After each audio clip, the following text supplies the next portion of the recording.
बच्चों हम लोगों ने जो चैप्टर 6 है वो स्टार्ट किया है। इम्पोर्टेंट चैप्टर है, इसमें से क्वेश्चंस आते हैं एग्जाम के अंदर।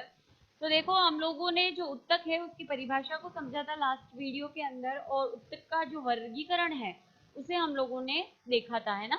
तो अभी इस वीडियो के अंदर हम विभाजितक उत्तक जो है पहला प्रकार, उसके बारे में हम लोग बात करने वाले हैं, मेरिस्टेमेटिक टिश्यू। तो विभाजितक उत्तक जो है वो उसकी डेफिनेशन क्या है बेटा, कि पादप मूल स्तंभ की शाखाओं के, यानी ये जड़ ले लो या तना ले लो, उसका आगे यानी शीर्ष का मतलब आगे वाला हिस्सा, ये चाहे शाखाएं ले लो उसका आगे वाला हिस्सा, या नीचे जड़ ले लो उसका आगे वाला हिस्सा जो होता है शीर्ष भाग, वहां कोशिकाओं का समूह ऐसा पाया जाता है जिसकी कोशिकाएं कंटिन्यूटी में क्या करती है, डिवाइड होती है, विभाजित होती है। इस विभाजन की वजह से पादप की क्या होती है, या तो लंबाई में वृद्धि होती है या उसकी मोटाई या व्यास के अंदर वृद्धि होती है।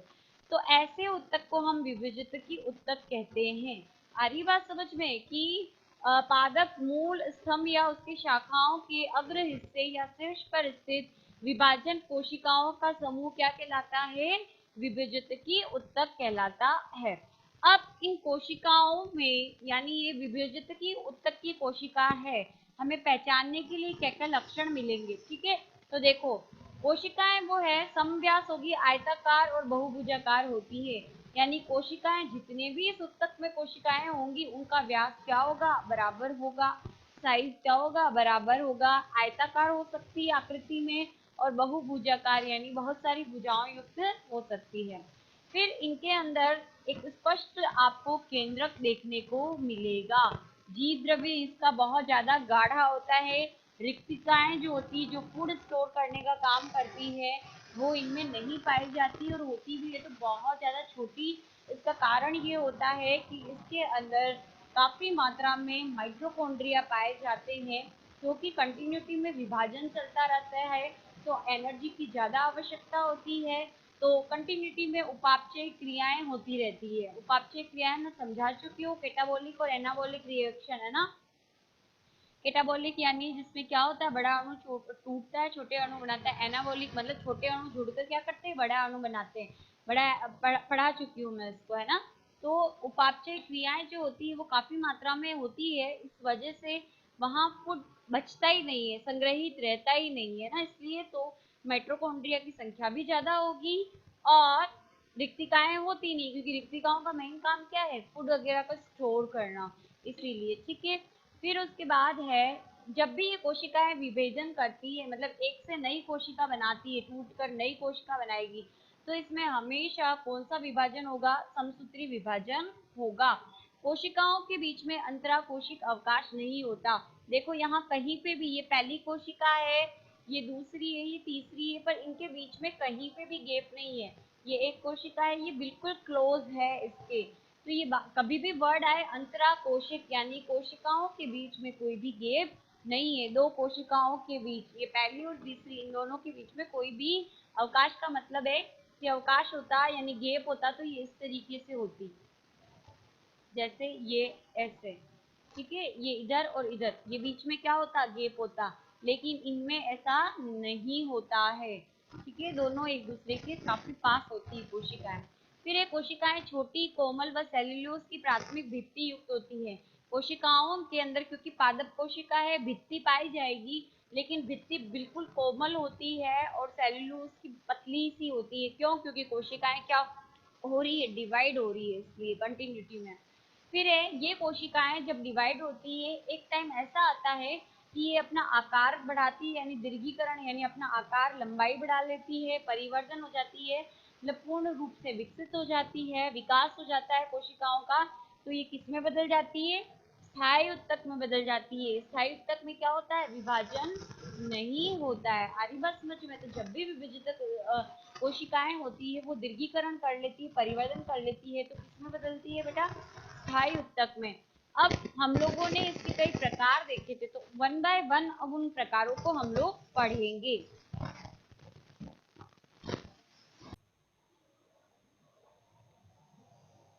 देखो अब हम लोग शुरू करेंगे विभाजित उत्तक के प्रकार। बहुत सारे प्रकार होते हैं, जैसे कि सामने मैंने लिखा, उद्गम व विकास के आधार पर, कार्य के आधार पर, स्थिति के आधार पर, विभाजन तल के आधार पर, है ना। तो बहुत से प्रकार होते हैं, लेकिन उसमें हम शुरू करेंगे उद्गम विकास के आधार पर। बट इससे पहले, समझने से पहले, एक चीज आपको मैं समझाना चाहती हूँ कि जैसे कोई जड़ है या तना है, स्तंभ का मतलब तना, उसको हम ऐसे काटते हैं, टीएस मतलब इस तरह से। आप लोग ककड़ी या टमाटर का जो सलाद बनाते हैं तो काटते हैं ना, ट्रांसफर सेक्शन के अंदर, है ना।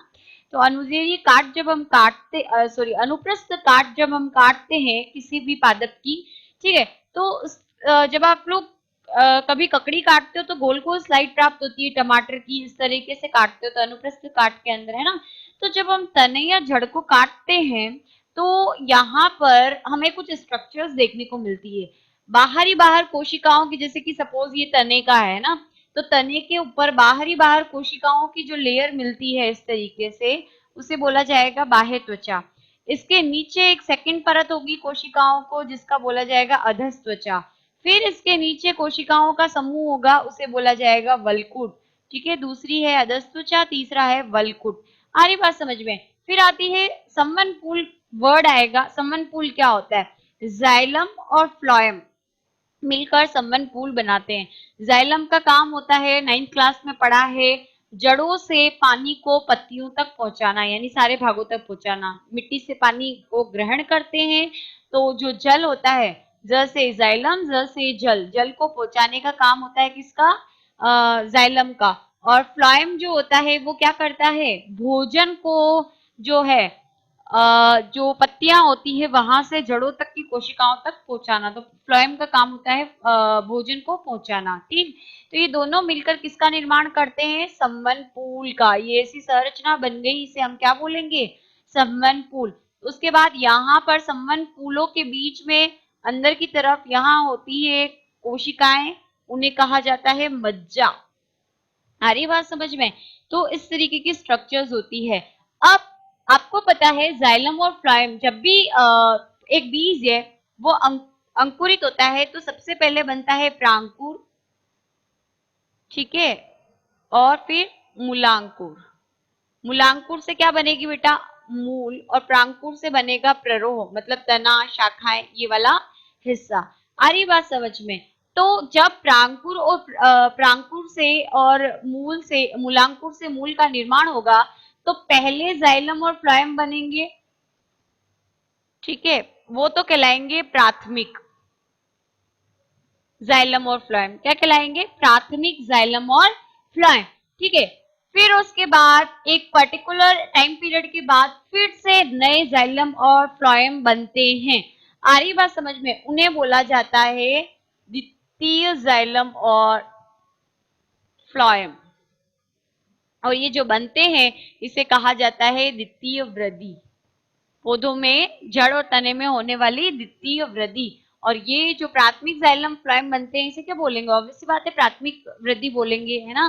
तो प्राथमिक से तो क्या बनती है? लंबाई। और जब ये द्वितीय जाइलम और फ्लोएम बनते हैं तो क्या बढ़ती है? उसकी मोटाई। आपने देखा होगा कि जब पौधा लगता है तब थोड़ा छोटा होता है, पतला सा होता है, लेकिन एक हाइट लेने के बाद धीरे धीरे उसका तना क्या हो जाता है? चौड़ा हो जाता है। नीम आप देखते हो, नीम का तना होता है वो बहुत काटना पड़ता है हमें आरी से, है ना। लेकिन जब छोटा सा पौधा उगता है नीम का, तब उसका जो तना है वो कैसा होता है? एकदम से ऐसा ही मोटा होता है, 100 साल की जब पुराना नीम हो उसके बराबर नहीं होता है ना, पतला होता है। तो उसका रीजन यही होता है कि पहले जो होती है वृद्धि वो प्राथमिक वृद्धि होती है, जाइलम और फ्लोएम बनते हैं उसके अंदर, लेकिन कैसे होते हैं?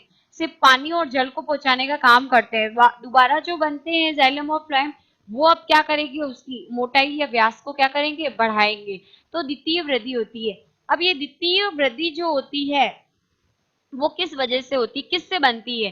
तो इन संवहनपूल जो होते हैं, ये जो जाइलम और फ्लोएम पहले बने होते हैं, इनके बीच की कुछ कोशिकाएं होती है वो सक्रिय हो जाती है और वो फिर से विभाजन करना शुरू हो जाती है।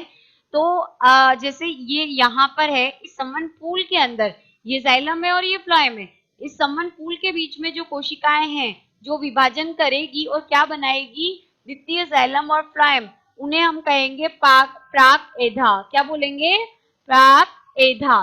फिर उसके बाद यहाँ पर ये जो मज्जा वाली कोशिकाएं आप देख रहे हो, वल्कुट की कोशिकाएं आप देख रहे हो, वो भी सक्रिय हो जाती है और फिर से विभाजन शुरू करती है और एक पट्टी जैसी संरचना बना लेती है यहाँ पर भी। तो जब दो संवहनपूल है, ये पहला और ये दूसरा, इसके बीच में अगर इस तरीके की कोशिका पाई जाएगी तो इन्हें बोला जाएगा अंतरापूलीय एधा। जो संवहनपूल है उसके बीच जो अंतर है उसके बीच में ये पाई जा रही है, ठीक है। और इन दोनों को कंबाइंडली अगर बोला जाएगा तो पूलीय एधा के नाम से बोला जाता है। तो ये चीज आप ध्यान रखना, ये वर्ड्स आपके बार बार आएंगे। आप लोग जब ओतकी पढ़ेंगे इसकी, प्लांट्स की, एक बीजपत्री द्विबीजपत्री की, आपको अच्छे से समझ में आएगा। लेकिन अभी ये आपको ध्यान रखना है कि ये प्राथमिक जाइलम और द्वितीय प्राथमिक जाइलम और प्राथमिक फ्लोएम के बीच में कुछ कोशिकाएं सक्रिय होकर द्वितीय जाइलम और फ्लोएम बनाती है, उसे हम एधा बोलते हैं। ये अगर इसके बीच में है, संवहनपूल के बीच में, तो इन्हें हम प्राक एधा बोल रहे हैं। दो के अंतर के बीच में अंतरापूलीय एधा। तो इस तरीके से हमारी एधा क्या होती है, पाई जाती है। एधा का काम, जब भी एधा का नाम आए ध्यान रखना कि द्वितीय वृद्धि करेगी, ठीक है। अब हम लोग देखते हैं क्या, उद्गम और विकास के आधार पर प्राक विभेजतक भ्रूणीय अवस्था के अंदर बनने वाला सबसे पहला विभेजतक है। यानी जब पौधे का, जब प्रांकुर और मूलांकुर विकसित होना शुरू होते हैं, ठीक है, उससे पहले यानी क्या बनेगा, भ्रूण जब विकास होता है तो सबसे पहले जो है किसका होता है, उत्पत्ति किसकी होती है, प्राक विभेजतक की होती है। फिर है ये प्रांकुर और मूलांकुर के वृद्धि क्षेत्र बनाते हैं। देखो प्रांकुर जो है वो विकसित होकर क्या बनाएगा, प्ररोह। मूलांकुर विकसित होकर क्या बनाएगा, मूल। आ रही बात समझ में। तो प्रांकुर और मूलांकुर के वृद्धि क्षेत्र जो है वो किसके बने होते हैं, प्राक विभेजतक के। ये विभाजित होगा प्राक विभेजतक, जैसे कि सपोज ये बीज है, ये प्रांकुर है इसका शीर्ष, और ये मूलांकुर है इसका शीर्ष। यहाँ पर जो विभेजतक सबसे पहले विकसित होगा ना वो प्राक विभेजतक होगा, और इनसे विभाजन से फिर क्या होगा, आगे डेवलपमेंट होगा। अब ये जो प्राक विभेजतक है ये किसका निर्माण करता है, प्राथमिक विभेजतक का निर्माण करता है। मतलब प्राक विभेजतक की कोशिकाएं, जब ये कोशिकाएं ये विभाजित होगी तो नई कोशिका बनेगी, नई कोशिकाएं होंगी, वो किसकी होगी, प्राथमिक विभेजतक उत्तक की होगी। आगे बात समझ में। अब प्राथमिक विभेजतक क्या है, विभाजनशील कोशिकाएं होती हैं और ये विभाजित होकर किसका निर्माण करती है, प्राथमिक स्थायी उत्तक का निर्माण करती है। बात समझ में आ रही है। देखो भ्रूण होता है, भ्रूण में सबसे पहले विकसित होगा प्राक विभेजतक, प्राक विभेजक में विभाजन होता है तो क्या बनता है, प्राथमिक विभेजतक, ठीक है। प्राथमिक विभेजतक में विभाजन से क्या बनता है, प्राथमिक स्थायी उत्तक, यानी अब विभाजन नहीं होगा। आ रही बात समझ में। जैसा कि पुलीय एधा, ये पुलीय एधा, ये हमारी पुलीय एधा है ना, इसमें ये एग्जाम्पल है प्राथमिक विभेजतक का। फिर है द्वितीय विभेजतक, प्राथमिक से बने स्थायी उत्तक पुनः विभाजन योग्य बन जाते हैं। कभी कभी क्या होता है, ये जो प्राथमिक स्थायी उत्तक बन गए हैं ना, किससे बने, प्राथमिक विभेजतक से, ये फिर से स्थायी उत्तक में विभाजन होता है क्या, नहीं, लेकिन कुछ आवश्यकताओं के अनुरूप ये फिर से क्या करना शुरू कर देते हैं, ये स्थायी उत्तक विभाजन करना शुरू कर देते हैं। तो अब ये उत्तक स्थायी उत्तक नहीं कहलाएंगे, क्या कहलाएंगे, द्वितीय विभेजतक कहलाएंगे। बात समझ में आ रही है कि प्राथमिक स्थायी उत्तक जो बने थे किसके विभाजन से, प्राथमिक विभेजतक में, ठीक है। तो प्राथमिक स्थायी उत्तक क्या कर देते हैं, फिर से विभाजन शुरू कर देते हैं, तब इसे हम क्या कहेंगे, तब हम इसे कहेंगे द्वितीय विभेजोतक उत्तक, ठीक है, द्वितीय विभेजोतक उत्तक। अब इससे क्या बनेंगे, द्वितीय उत्तक बनेंगे। आगे बात समझ में। तो ये इस तरीके से आपके जो तीन प्रकार होते हैं उद्गम और विकास के आधार पर। प्राथमिक विभेजतक कहाँ पाए जाते हैं बेटा, आप लोगों ने देखा होगा, मैंने डायग्राम बनाया भी नोट्स में। कभी कभी आप देखते हो कि नई पत्तियां आती हैं इस तरीके से, ठीक है। तो इन पत्तियों के अग्र हिस्से पर ये प्राथमिक विभेजतक उत्तक क्या होते हैं, पाए जाते हैं। तो ये आपको ध्यान रखना है। समझ में आ गया। तो यह आपके कंप्लीट होता है पहला प्रकार। फिर उसके बाद हम देखेंगे कार्य के आधार पर, कार्य के आधार पर हमारे विभेजतक के प्रकार। तो अधितत्व, भरण विभेजतक और प्राक एधा, ये तीन प्रकार हैं कार्य के आधार पर, तो वो अब हम पढ़ेंगे। देखो नेक्स्ट जो प्रकार है विभाजित उत्तक का वो कार्य के आधार पर है ना। तो कार्य के आधार पर अभी हम लोगों ने उत्पत्ति के आधार पर देखा था, नेक्स्ट हम देखेंगे कि उत्पत्ति कहाँ कहाँ से हुई थी। सबसे पहले प्राक जो हमारा उत्तक है वो बना था, फिर प्राथमिक और फिर द्वितीय। तो प्राक से किसकी उत्पत्ति हुई थी, प्राथमिक की, फिर प्राथमिक से किसकी हुई, द्वितीय की। अरे बात समझ में, तो वो उत्पत्ति का आधार था। अब है कार्य के आधार पर कि कौन सा विभाजक क्या करता है और क्या बनाता है, इसके आधार पर भी हमने इसको क्या कर दिया है, डिवाइड कर दिया है। सबसे पहला प्रकार है अधितत्व, है ना। दूसरा है हमारा भरण विभाजक और तीसरा है प्राक एधा। तो अधितत्व में देखो अपनत विभाजन करती सबसे पहले क्या होता है, जैसे कि हम ये ले रहे हैं कि ये किसी भी तने का आगे वाला हिस्सा है, इस तरीके से शीर्ष भाग है। आ रही बात समझ में, इसमें ये ऊपर की तरफ एक कोशिकीय परत होती है।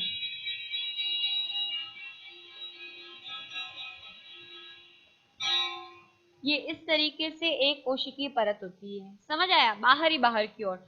अब इसमें क्या होता है, अपनत विभाजन होता है।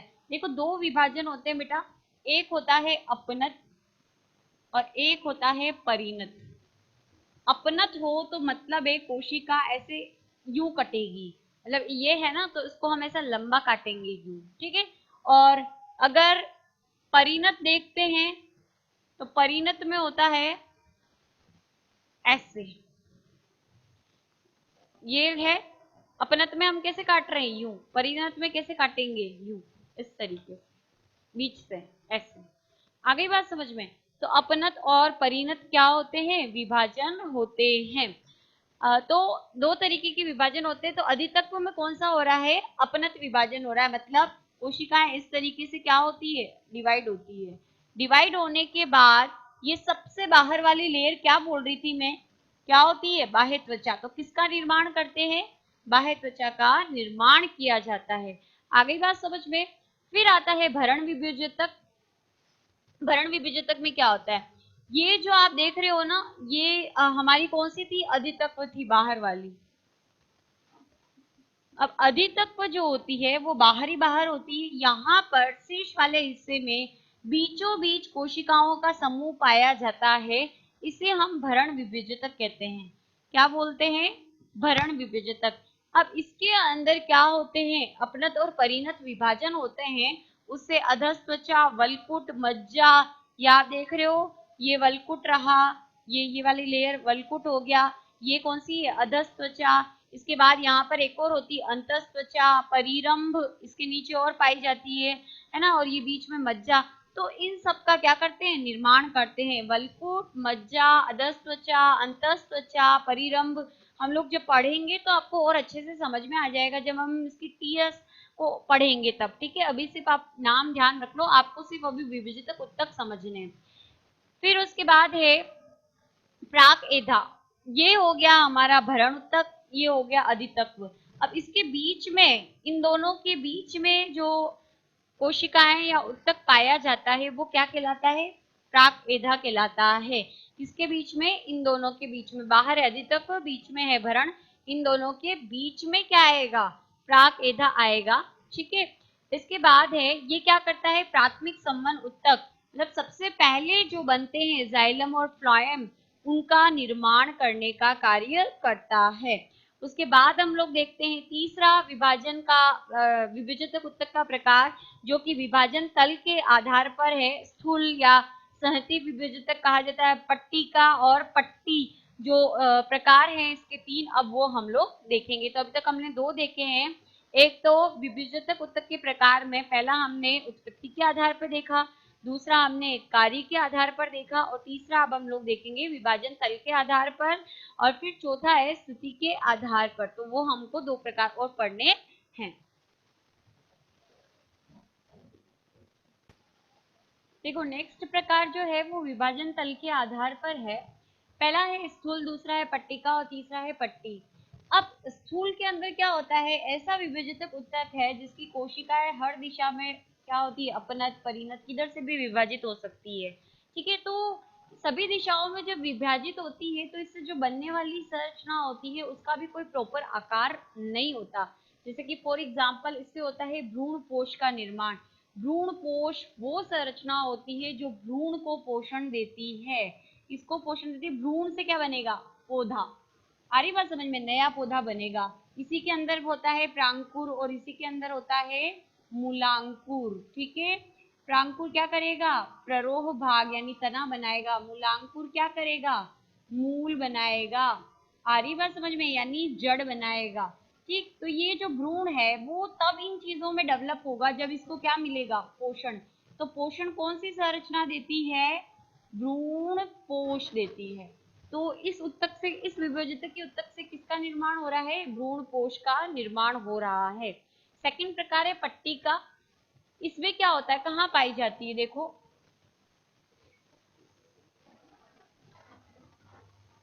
ये जो है कोई भी प्ररोह ले लो, उसके शीर्ष भाग पे पाई जाएगी इस तरीके से। और फिर इसके अंदर क्या होते हैं, अपनत और परिणत क्या होते हैं, विभाजन। शीर्ष में मतलब इसके आगे वाले हिस्से में ये कोशिकाएं पाई जाती है इस उत्तक की।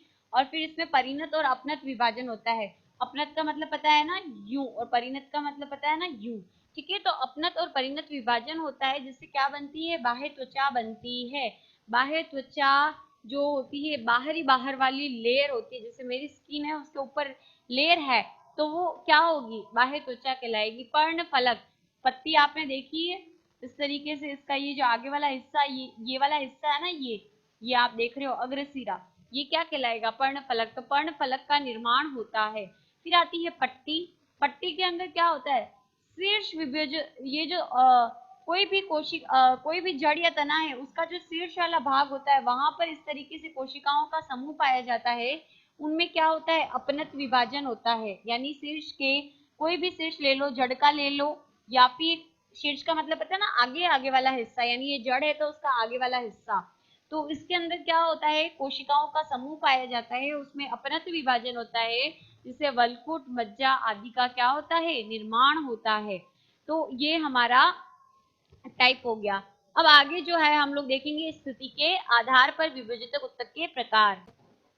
लास्ट जो प्रकार है विभाजित उत्तक का, वो स्थिति के आधार पर है और इम्पोर्टेंट भी है, इसका सचित्र वर्णन मांगता है 3 नंबर के क्वेश्चन में। 1 नंबर का चित्र, 2 नंबर का वर्णन मांग लेता है। तो स्थिति के आधार पर विभाजित उत्तक के प्रकार 3 है, शीर्षस्थ, अंतर्वेशी और पार्श्व विभाजित। आ रही बात समझ में, जैसे ये तना ले लो, उसका आगे वाला हिस्सा, इसे हम शीर्ष बोलेंगे, है ना, आगे वाला जो अग्र हिस्सा होता है, उस पे सबसे आगे आगे जो पॉइंट होगा, उस पे जो उत्तक पाया जाएगा वो शीर्षस्थ होगा। शीर्षस्थ मतलब सबसे आगे, सबसे शीर्ष पर। तो ये जो होता है, ये शीर्षस्थ विभाजक उत्तक का बना होता है, किसी भी तने का या जड़ का आगे वाला हिस्सा। ठीक है, इसे वृद्धि क्षेत्र भी कहा जाता है। पादप का क्या कहता है, वृद्धि क्षेत्र, क्योंकि यहाँ सबसे ज्यादा कोशिकाएं विभाजन करती है और विभाजित होकर अपनी लंबाई बढ़ाती मतलब दीर्घीकरण करती है। आ रही बात समझ में, कोशिका बनी, डिवाइड होकर फिर वो अपनी लंबाई बढ़ाएगी तो क्या होगा, जैसे ये कोशिका बनी विभाजित होकर, नहीं, अब ये अपनी लंबाई बढ़ेगी तो ये पौधे की लंबाई बढ़ेगी कि नहीं बढ़ेगी, तने की लंबाई भी बढ़ेगी और जड़ की लंबाई भी बढ़ेगी। आ रही बात समझ में। तो जब भी शीर्षस्थ विभाजक में डिवाइडेशन होता है तो पौधे की लंबाई बढ़ती है, इसीलिए इसको हम वृद्धि क्षेत्र भी कहते हैं। प्राक विभाजक और प्राथमिक विभाजक, अभी हम लोगों ने पढ़ा था उत्पत्ति के आधार पर विभाजक के प्रकार। तो जो प्राक विभाजक और प्राथमिक विभाजक है वो एक्चुअली क्या है, शीर्षस्थ जो विभाजक उत्तक है वो ही है। आ रही बात समझ में। फिर उसके बाद क्या होता है, देखो सेकंड प्रकार क्या है, अंतर्वेशी। तो जब ये शीर्षस्थ की अपनी लंबाई बढ़ा रहे होते हैं तो इसका कुछ हिस्सा क्या हो जाता है, पीछे छूट जाता है, और बीच में क्या आ जाता है, स्थायी उत्तक आ जाता है। क्या आ जाता है, स्थायी, मतलब ये शीर्षस्थ यहाँ छूट गया, ये पीछे की तरफ भी उत्तक है जो कि क्या कर रहा है, विभाजन कर रहा है ना, और ये भी क्या कर रहा है, विभाजन कर रहा है, लेकिन बीच में क्या रह गया, बीच की कुछ कोशिकाएं क्या हो गई, किस में परिवर्तित हो गई, स्थायी उत्तक में परिवर्तित हो गई। ठीक है, तो कहने का मतलब है कि शीर्षस्थ विभाजक जो है वो जब अपनी लंबाई बढ़ाता है, दीर्घीकरण करती है कोशिकाएं अपनी लंबाई बढ़ाती है, तो कुछ कोशिकाएं क्या हो जाती है, पीछे छूट जाती है, और बीच वाला जो उत्तक है वो कैसा बन जाता है, बीच में कुछ कोशिकाएं किसमें परिवर्तित हो जाती है, स्थायी उत्तक के अंदर। आई बात समझ में। तो ये जो विभाजनशील जो होती है, यानी इस शीर्षस्थ का ही हिस्सा जो पीछे छूट गया है, वो विभाजनशील जो उत्तक है वो हमारा क्या कहलाएगा, अंतर्वेशी विभुजतक उत्तक कहलाएगा। आगे बात समझ में, इससे क्या होगा, पौधे की लंबाई बढ़ेगी। आ रही बात समझ में, लंबाई इसी का हिस्सा है, ये भी लंबाई बढ़ा रहा है तो अंतर्वेशी भी क्या करेगा, लंबाई ही बढ़ाएगा। आ रही बात समझ में। अंतर्वेशी कहाँ पाया जाता है, देखो आप लोगों ने गन्ना देखा है, बांस देखा है, इसके अंदर गन्ना अगर आप देखते हो दिवाली पे खाते हो तो इस तरीके की कुछ जोड़ होती है, यानी एक हिस्सा ये ऐसा मानते हैं कि एक टुकड़ा है, दूसरा टुकड़ा है और ये तीसरा टुकड़ा है और ये बीच में जोड़ होता है। तो ये जो जोड़ होता है इसे बोला जाता है पर्व संधि। क्या बोला जाता है बेटा, पर्व संधि। इसे भी क्या बोला जाएगा, पर्व संधि। और दो पर्व संधि के बीच का ये हिस्सा है, ये क्या कहलाता है, पर्व कहलाता है। गन्ना हम पर्व पे लाते हैं ना, तो इन्हीं में पर्व ऐसी जो कंडीशन मिलती है वो पर्व और पर्व संधि होती है।